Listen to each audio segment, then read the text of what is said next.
Bonjour à tous et bienvenue dans cette partie de la formation. Alors dans cette partie, nous allons commencer par faire la mise en place de nos feuilles de style. Et comme je vous ai dit, nous n'allons pas partir les mains vides, étant donné que nous savons d'avance que nous avons telle chose à faire et nous avons une idée générale de ce que nous avons à faire. Nous avons un site e-commerce, voilà un template de site e-commerce à réaliser. Donc du coup, nous allons prendre les précautions pour pouvoir avancer beaucoup plus vite dans la mise en forme. Donc, nous allons commencer. Alors, sur le site, nous aurons à utiliser des couleurs qui vont, pour la plupart, se répéter plus ou moins, ok? Donc, de ce point de vue, nous allons les regrouper dans un seul fichier. Et puis, si un jour nous voulons modifier les couleurs, on sait le fichier auquel nous allons nous attaquer. OK? Donc, je vais commencer alors au niveau du dossier CSS ici. Je vais créer un fichier qui va s'appeler color.css. Alors là, vous n'êtes pas du tout obligé de mettre color.css. Vous pouvez mettre le nom de votre choix. Ça, je le répète tout le temps. Mais une fois encore, il faut avoir un nom qui soit proche du contenu du fichier. Donc ici, comme nous voulons que les couleurs soient disponibles sur toute notre page, nous allons mettre tout simplement root comme ça. Et puis à l'intérieur, maintenant, on pourra définir les couleurs. Alors, quand on parle de définir les couleurs, c'est à nous maintenant de mettre les noms que nous voulons donner aux couleurs et les valeurs que nous voulons leur associer. Nous allons commencer par créer une première couleur. Donc, on commence toujours par tiret et après, on met le nom. Donc, je mettrai ici main puis color par exemple pour dire la couleur principale du site.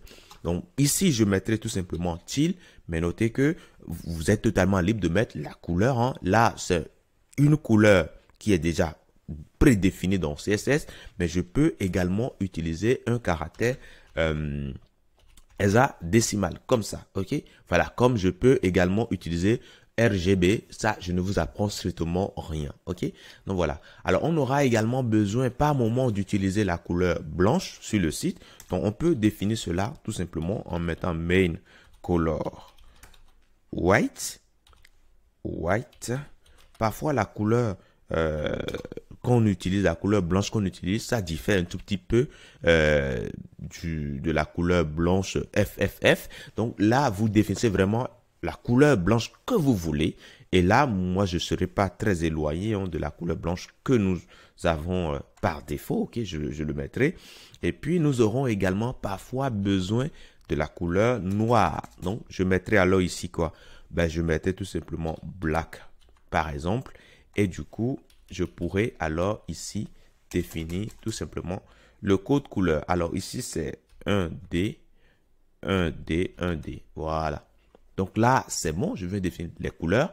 Maintenant, pour que ce fichier-là soit pris en compte ici, au niveau de mon document ici, il faut que je l'importe. Donc, vous voyez où je veux en arriver. Donc là, si j'ai, chaque fois que j'ai des feuilles de style, je dois chaque fois venir ici et à un moment donné, au niveau de mon fichier index.html, ici, j'aurai énormément de fichiers CSS et ça va rendre quasiment illisible mon fichier index.html. Et pour éviter cela, l'idéal c'est de regrouper les feuilles de style dont j'ai besoin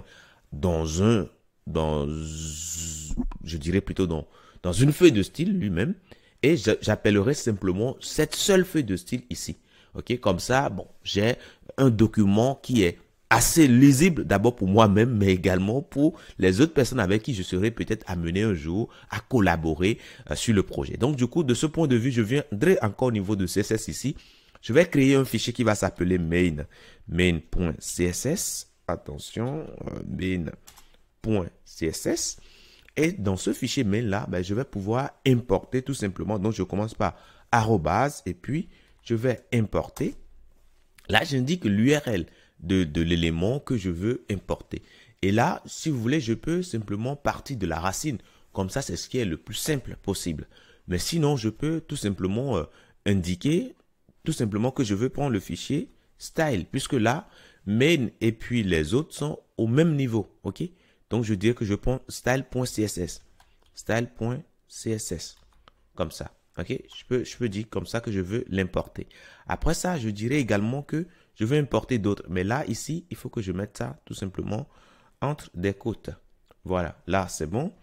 Je dirais également que je veux importer color également. Donc color, comme je vais l'utiliser presque partout sur le site, je vais le mettre bien avant. Donc je mettrai alors ici color. Voilà, comme ça. Donc désormais, je pourrais simplement ici au niveau de index, au lieu de mettre color et style, je mettais simplement main. Tout simplement. Je main comme ça. Alors si je fais ça et je vais tester, est-ce que ça va marcher à votre avis? Ben, allons-y pour voir. Donc je reviens alors au niveau de l'affichage ici. Et je viens là. Et là, je vois que, bon, j'actualise, hein, je vois que la couleur est bien prise en compte. Donc, si je reviens alors au niveau de style et je change cette couleur, désormais, je vais utiliser la couleur qui est déjà prédéfinie dans color.css. Alors, pour l'utiliser, comment je fais? Ben, je mets simplement var, tout simplement. Et à l'intérieur, j'ai droit à deux paramètres. Le premier paramètre est obligatoire. C'est le nom de la couleur que vous voulez utiliser. OK? Et le deuxième paramètre est optionnel, mais je vais y revenir. Alors, le premier paramètre ici, on va commencer par mettre le nom. Donc, main color. Color. Comme ça. Voilà. Donc, si je fais ainsi et que je reviens là, qu'est-ce qu'on voit? On voit que la couleur change correctement. Ce qui veut dire simplement qu'on a bien pris en compte la couleur qui est définie quelque part ici. Donc, alors, qu'est-ce qui se passe si éventuellement je faisais une erreur, par exemple? Qu'est-ce qui va se passer? Bah, rien ne se passera parce que finalement, la couleur n'a pas été retrouvée. Donc, le test a gardé sa couleur par défaut qui est la couleur noire. Et cela m'amène à vous dire que vous pouvez également définir un paramètre ici, hein, un deuxième paramètre qui sera pris en compte simplement lorsqu'on n'arrive pas à obtenir cette couleur qu'on a ici. Donc, du coup, je suppose que je mets red là, par exemple. Qu'est-ce qui va se passer quand je viens là?